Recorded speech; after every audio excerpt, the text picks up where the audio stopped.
ఎక్కువ అవడం వల్ల ఎవరికి రిక్వెస్ట్ చేయడం ఈ బతిమాలడం ఇష్టం లేక ఛాన్స్ కోసం తను మళ్ళీ బ్యాక్ వచ్చేసి మళ్ళీ తన పొలిటికల్ లైఫ్ ని కొనసాగించడం జరిగింది. సో దీనికి మూవీస్ మీద ఉన్న ఇంట్రెస్ట్ గమనించి ఎలాగో స్క్రిప్ట్ రెడీ చేసుకున్నారు కదా, జనాలకి ఇవన్నీ తెలుస్తాయి, కొంతమందికి ఈ పథకాలు వెళ్తున్నట్టు కూడా ఇంకొంతమందికి తెలియట్లేదు, మూవీ ద్వారా మేము చూపించవచ్చు జగన్మోహన్ రెడ్డి గారు చేసిన పథకాలన్నీ అని చెప్పి ఆలోచించి మూవీ తీయడం జరిగింది. దానికోసం అరౌండ్ ఒక 1,20 lakhs వరకు ఖర్చు పెట్టాం. కానీ కొంచెం కెమెరా ఫెయిల్యూర్, ఎడిటింగ్ ఫెయిల్యూర్, కొన్ని జంపింగ్స్ అవన్నీ ఉన్నాయి, అవన్నీ సరిగ్గా చేయలేకపోయాం. కానీ ఎలాగైనా సరే అతన్ని చూపించాలనే ఆలోచనతో స్క్రీన్ మీద కొంచెం కష్టపడి ఎడిట్ చేసి మూవీ తీయడం జరిగింది. యాక్చువల్ గా షూటింగ్ 1 month కంప్లీట్ చేస్తాం టెక్కల్ సరౌండింగ్స్ లో. పాపం తన బిజీ షెడ్యూల్ లో ఒక పక్క పాలిటిక్స్ చేస్తూ ఒక డైలీ 2 hours లో వచ్చేవాళ్ళు తన షూటింగ్ కి. ఆ 2 hours లో అన్ని కూడా సింగిల్ టేక్ లోనే చేశారు, ప్రతి ఒక్క షాట్ కూడా సింగిల్ టేక్. స్క్రిప్ట్ కూడా చూసుకుంటే శ్రీనివాస్ గారికి చాలా దగ్గరలో ఉన్నట్టుంది.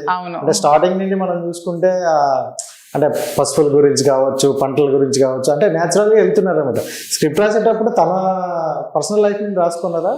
అంతే, మొత్తం అంతా రియల్ స్టోరీనే కదా. జగన్మోహన్ రెడ్డి గారు నిజంగా చేసిన పథకాలు, అతను నిజంగా చేసిన రాజకీయం అన్ని కలిపి తీసిన మూవీనే అది. అంటే ఎలక్షన్ ముందు చాలా సినిమాలు వస్తుంటాయి, ఎందుకంటే మాకు ఆర్జీవి గారు మాకు ఒక ఇది ఎలక్షన్ ముందు ఒకటి తీసుకొస్తారు బాంబు. సో అలా మీరు ఎలక్షన్ ముందు ఇలాంటి మూవీ తీసుకొచ్చినప్పుడు ఏమైనా ఎలక్షన్ లో కొంచెం టర్న్ అయ్యే అవకాశం ఉంటుందని తెచ్చారా? యాక్చువల్ గా అదే జనాలకి తెలియాలి, జగన్మోహన్ రెడ్డి గారు చేసిన పథకాలన్నీ తెలియాలి, ఇంత చేస్తున్నారు జగన్మోహన్ రెడ్డి గారు మన కోసం అని తెలియజెప్పాలనే మూవీ ఎలక్షన్ ముందు రిలీజ్ చేద్దాం అనుకున్నాం. యాక్చువల్ గా ఈ బిజీలో పడి నాకు కొంచెం ఓటీటీ ఛానల్స్ ప్లాట్ఫామ్ అవి తెలియలేదు. ఆ సెన్సర్ సర్టిఫికేట్స్ అన్ని కూడా తీసుకున్నాను, అన్ని చేశాను, కానీ రిలీజ్ చేయలేకపోయాను.